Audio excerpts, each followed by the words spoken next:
हे what's up guys, welcome back once again. दोस्तों, आज की कहानी जो एक्सप्लेन करने जा रहे हैं उसका नाम है रिवर वाइल्ड। कहानी की शुरुआत हमें जंगलों के बीच से जा रही एक कार को दिखाती हुई होती है, जो कि आज सालों के बाद अपने भाई जेम्स से मिलने के लिए उसके राफ्टिंग रेंटल कैंप में जा रही है, जहां पर वो लोग कुछ एडवेंचर एक्टिविटीज करेंगे जिसमें कि राफ्टिंग भी आती है। ये चीज हमें इस पूरी कहानी में देखने को मिलेगी, लेकिन हर एक मोड़ पर आपको एक नया ट्विस्ट देखने को मिलेगा।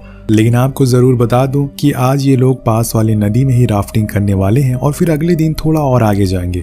जेम्स के साथ दो ब्रिटिश टूरिस्ट भी हैं जिन्होंने यहाँ पर आने के लिए जेम्स को पैसे दिए हैं, और उनके साथ है टैरिफ, जो कि जेम्स और जोई का बचपन का दोस्त है। पर जब जोई उसे देखती है तो उसका कुछ खास रिएक्शन नहीं होता। असल में उसके बारे में उसे पता नहीं था कि वो भी यहाँ पर आने वाला, इसीलिए वो थोड़ा हैरान थी। उसके चेहरे से हमें साफ पता चलता है कि ये दोनों का कुछ पुराना लफड़ा है। जोई उसे बाहर नहीं लाना चाहती थी, वो ऐसा दिखाने की कोशिश करती है कि जैसी सब कुछ नॉर्मल ही है। और इसके बाद अब सभी तैयार होने लगते। बीच बीच में वो थोड़ी मस्ती भी करते रहते हैं, क्योंकि जेम्स सभी से डेथ पेपर पर साइन करवा रहा था, क्योंकि इस एक्टिविटी में किसी की जान भी जा सकती है, जिसका जिम्मेदार वो खुद नहीं होने वाले। अब सभी बोट पर बैठ जाते हैं और खूब एंजॉय करते हैं। सभी लोग धीरे धीरे करके आगे तेज लहरों के पास पहुंचते हैं, लेकिन इसी दौरान अचानक से जो पानी में गिर जाती है, इसलिए बोट को रोकना पड़ता है और जेम्स जाकर उसे वापस लाता है। वो सालों बाद राफ्टिंग कर रही थी, इसीलिए उसे थोड़ा डर लग रहा था, लेकिन जेम्स उसे समझाता है कि ये काफी नॉर्मल चीज है। उसे अकेले बैठा हुआ देखकर उसके पास टैरिफ आता है बात करने के लिए, लेकिन जोई उसे खास इंपॉर्टेंस नहीं देती।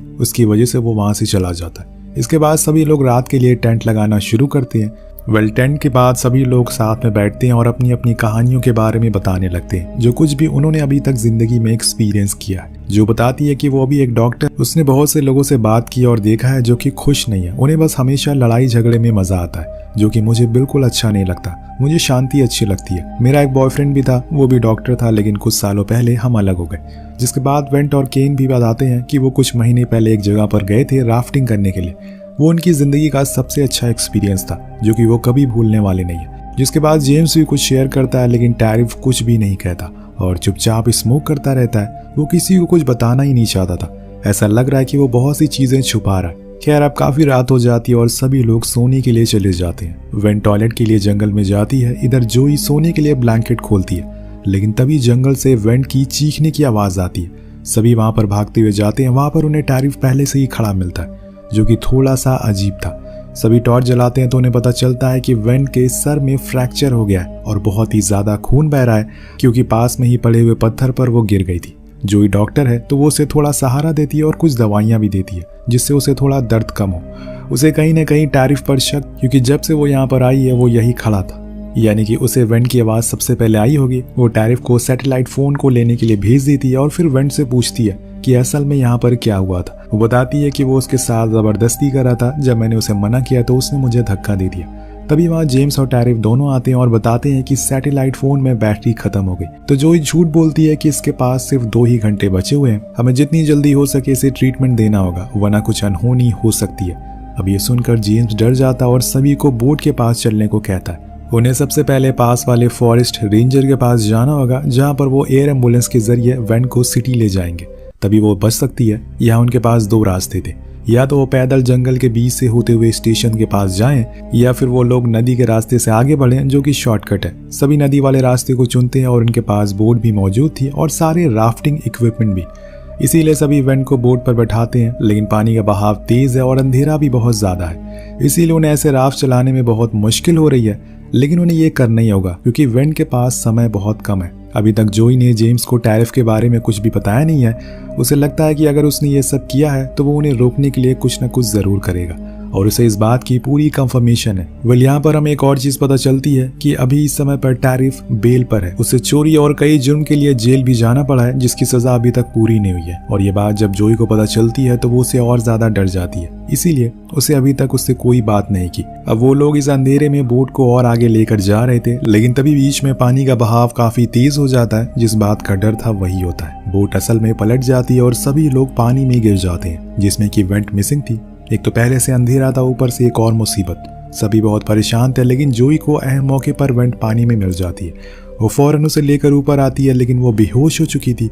अगर उसके अंदर पानी ज्यादा देर तक रहा तो वो मर भी सकती, इसीलिए वो फौरन उसे CPR देती हैं और लगातार चेस्ट प्रेसिंग की मदद से उसके पानी को बाहर निकालती हैं। उधर जेम्स और लोगों को बाहर निकालने में उनकी मदद करता है और फिर सभी लोग किनारे पर आ जाते हैं। जेम्स फौरन जोई के पास आता है और उसे वेंट की सिचुएशन के बारे में पूछता है। वो कहती है कि वो बिल्कुल ठीक है, लेकिन मैं तुम्हें कुछ बताना चाहती हूँ। जो कुछ भी उसके साथ हुआ वो असल में टैरिफ ने किया है, मुझे वेंट ने खुद ये बताया है। अभी जो बोट पलटी है मुझे लगता है कि इसमें भी टैरिफ का ही हाथ है, क्योंकि वो नहीं चाहता कि हम लोग रेंजर के पास पहुंचे और रिपोर्ट करवाएं, इससे वो मुसीबत में फंस सकता है। तुम देखना आगे जाकर हमें वो रोकने की जरूर कोशिश करेगा। लेकिन जेम्स को यकीन नहीं होता और वो उसकी बातों को इग्नोर कर देता है। फौरन सभी को बोट पर बैठने को बोलता है, क्योंकि अभी बहुत ही कम समय इनके पास है। सभी फिर से आगे बढ़ते हैं और कुछ ही देर में सूरज भी निकल जाता है। उजाला हो गया था और ऐसे में रास्ते को देख पाना आसान हो गया था। वो अपनी स्पीड को और बढ़ा लेते हैं और फाइनली किनारे तक पहुंच जाते हैं, जहां पर उन्हें सीधा स्टेशन तक जाना था। इधर टैरिफ और जेम्स दोनों ही जंगल के अंदर भागते हैं। उन्हें जल्दी से वहां तक पहुंचना है, पर कुछ देर चलने के बाद वो जेम्स को रोक लेता है और उसे पूछता है कि वो तुमसे कल रात क्या कह रही थी। मुझे पता है कि देखो, जो कुछ भी हुआ है वो सब एक हादसा था। मैंने जानबूझकर कुछ नहीं किया। मैं वेंट को समझाने की कोशिश कर रहा था, पर उसका पैर स्लिप हो गया। तुम मेरी बात ध्यान से सुनो। अभी मैं बेल पर हूँ और मैं नहीं चाहता, तुम्हारी वजह से मैंने 3 साल जेल में बिताए हैं और अब तुम्हें मेरा साथ देना होगा। जेम्स टैरिफ को गले से लगा लेता और उसे कहता है कि मैं तुम्हारे साथ ही हूँ, पर फिलहाल हमें वहाँ पहुँचना होगा, वरना वो मर जाएगी। अब दोनों ही भागते हैं, लेकिन स्टेशन पर कोई नहीं था।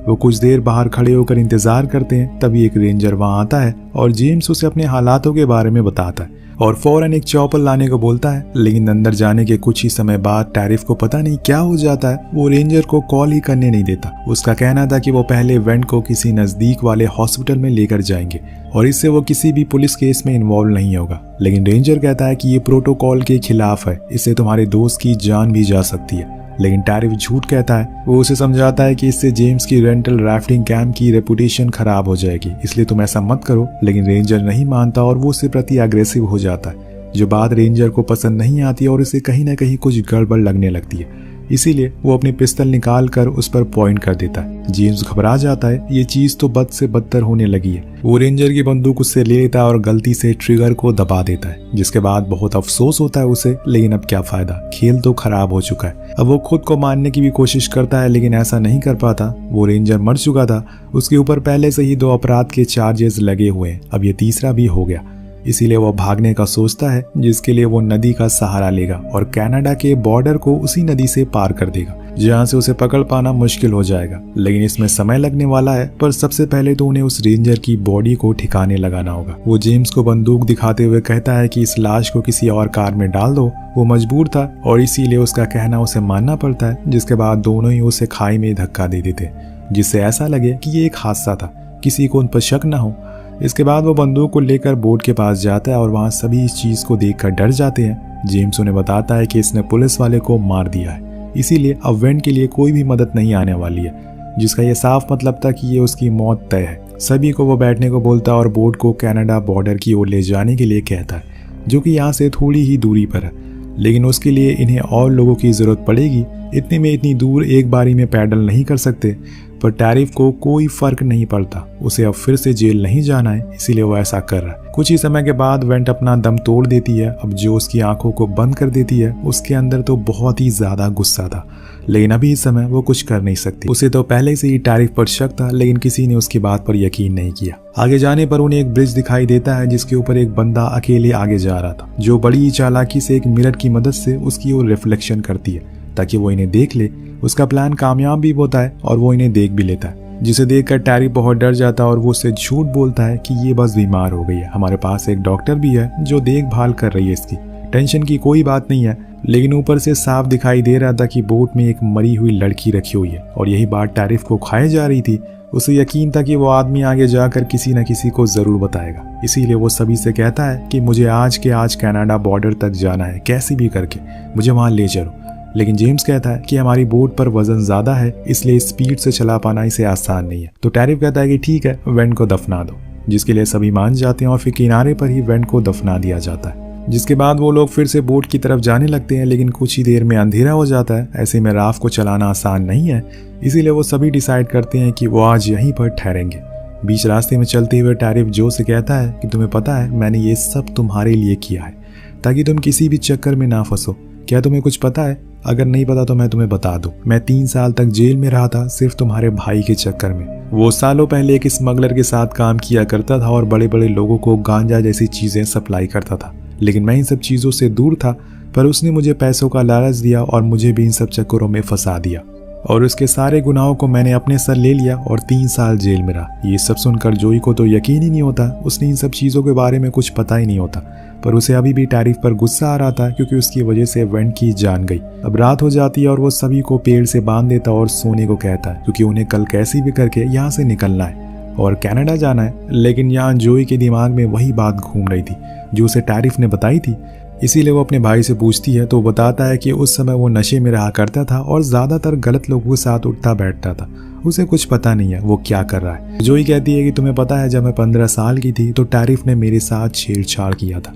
उसकी इजाज़त तुमने खुद उसे दी थी। जिसके जवाब में जेम्स कहता है कि मुझे इस बारे में कुछ पता नहीं है। उस समय मुझे लगा कि तुम दोनों साथ में हो, इसीलिए मैंने कुछ नहीं कहा। अब इतनी देर में वहाँ पर मैक्स आ जाता है। ये वही बंदा था दोस्तों जो हमें ब्रिज के ऊपर दिखाई दिया था। तो मैंने आपको उसी समय बताया था कि इसे पता चल चुका है कि कुछ गड़बड़ है, इसीलिए इनके पूरे रास्ते पीछा करता रहा। अब वो तो सबसे पहले टैरिफ की बंदूक उसके हाथ से लेने की कोशिश करता है, लेकिन वो असफल हो जाता है क्योंकि उसने बहुत ही जोर से उसे पकड़ रखा था। इसीलिए वो जोई और जेम्स को खोलने का ट्राई करता है, पर इतने में टैरिफ की आंख खुल जाती है और वो बिना कुछ सोचे समझे ही उसे पीछे से गोली मार देता है, जिससे मौके पर ही उसकी मौत हो जाती है। टैरिफ को लगता है कि ये सब जोई का प्लान था, लेकिन वो कहती है कि उसे इस बारे में कुछ पता नहीं है। सभी इस चीज़ के बाद बहुत डर जाते हैं। उन्हें अंदाज़ा हो जाता है कि टैरिफ कितना खतरनाक है, वो किसी को भी मार सकता है क्योंकि अब उसे किसी का भी डर नहीं है। इसके बाद ये लोग मैक्स की लाश को दफना देते हैं और फिर से जाकर बोट पर बैठ जाते हैं। लेकिन क्रिश्चियन जो कि वेंट की दोस्त है, वो बहुत ही चालाकी से मैक्स की जेब से उसका चाकू निकाल लेती है और फिर जब ये लोग बोट पर बैठते हैं तो उसमें छेद कर देती है। लेकिन जो ये देख लेती है टैरिफ को कहीं ना कहीं उस पर शक, लेकिन क्रिश्चियन मना कर देती है, उसे कुछ नहीं किया। उन्हें मजबूरन किनारे पर आना पड़ता है, जिसके बाद जेम्स उस बोट को ठीक करने के लिए अपने बैग को खोलता है और इसी का फायदा उठाकर वो एक स्प्रे टैरिफ के मुंह पर मार देता है, जिससे कि वो थोड़ी देर के लिए ब्लाइंड हो जाता है। जिसके बाद उन दोनों में लड़ाई होना शुरू हो जाती है। उधर जोई क्रिश्चियन की रस्सी को खोल देती है और फिर वो दोनों जंगल के अंदर भागना शुरू कर देते हैं। जब कुछ देर वो चले जाते हैं तो उन्हें गोली की आवाज़ सुनाई देती है और जब जोई पीछे मुड़ती है तो वहाँ उसे टैरिफ दिखाई देता है, यानी कि जेम्स को गोली लगी है। क्रिश्चियन उसे भागने को बोलती है, लेकिन वो अपने भाई को ऐसे मरता हुआ छोड़कर नहीं जा सकती, इसीलिए वो दूसरे रास्ते को चूज करती है, जिसकी वजह से दोनों अलग हो जाते हैं। जोई के पीछे टैरिफ पड़ जाता है, पर जब तक उसे पकड़ पाता वो एक पहाड़ के नीचे कूद जाती है। हालांकि टैरिफ उस पर गोलियां चलाता है, लेकिन उसे कुछ नहीं होता। वो जाकर जेम्स से मिलती है और देखती है कि उसे बहुत खून निकल रहा है। वो फौरन उसे बोट पर बैठाती है और वहां से निकल जाती है। इधर से टैरिफ उस पर गोलियां चलाता है, लेकिन एक भी गोली उसे नहीं लगती। पर इतनी ही देर में उसे वहां पर 2 लोग दिख जाते हैं जो कि राफ्टिंग करने के लिए आए थे। उन्हें उस पर शक होता है, लेकिन वो कुछ समझ पाते कि टैरिफ उन्हें भी गोली मार देता है और उनकी बोट को चुरा कर वहां से भागने लगता है। इधर जोई अपनी जान बचाकर भाग रही थी, लेकिन उसका सामना तेज लहरों से होता है, जिसके लिए वो काबिल नहीं थी और इसीलिए आगे जाकर बोट पलट जाती है और दोनों ही गिर जाते हैं। जेम्स की तो हालत बहुत बेकार थी, इसीलिए जोई फौरन उसे किनारे पर लाती है और उसका खून बहना बंद ही नहीं हो रहा था। वो कुछ कर पाती कि तभी उसे पीछे से कोई चाकू मार देता और ये कोई और नहीं बल्कि टैरिफ था। वो उसको भी मारने के लिए पागल हो गया था, लेकिन जेम्स ऐसा नहीं होने देता। वो खुद की बहन को ऐसे मरता हुआ देख नहीं सकता, इसीलिए वो उसके अंदर जितनी भी ताकत थी वो उसे खड़ा होता है और टैरिफ को पकड़कर नदी में कूद जाता है और बहते हुए वाटरफॉल के पास जाता है, जिससे दोनों ही साथ में नीचे गिर जाते हैं। जो ये सब दर्द में रहते हुए देख रही थी, उसे कुछ नहीं समझ आ रहा था कि वो क्या करे। उसे एक गोली भी लगी थी जिसे वो खुद के हाथों से निकालती है और वहीं पड़ी रहती है। शायद उसका भी आज अंत है, लेकिन इतने में उसे ऊपर एक चॉपर दिखाई देता है जिसमें क्रिश्चियन थी और फाइनली क्रिश्चियन उसे देख लेती है। वो मदद के लिए आ गई थी, फौरन उसे ऊपर खींच लिया जाता और वहां जाकर वो क्रिश्चियन से साफ साफ कहती है कि अब कोई नहीं बचा, सब खत्म हो गया। इसी के साथ ये कहानी का यही अंत हो जाता है। वेल, आपको कहानी कैसी लगी नीचे कमेंट करके जरूर बताएगा। मिलते हैं अगली वीडियो में। Peace out.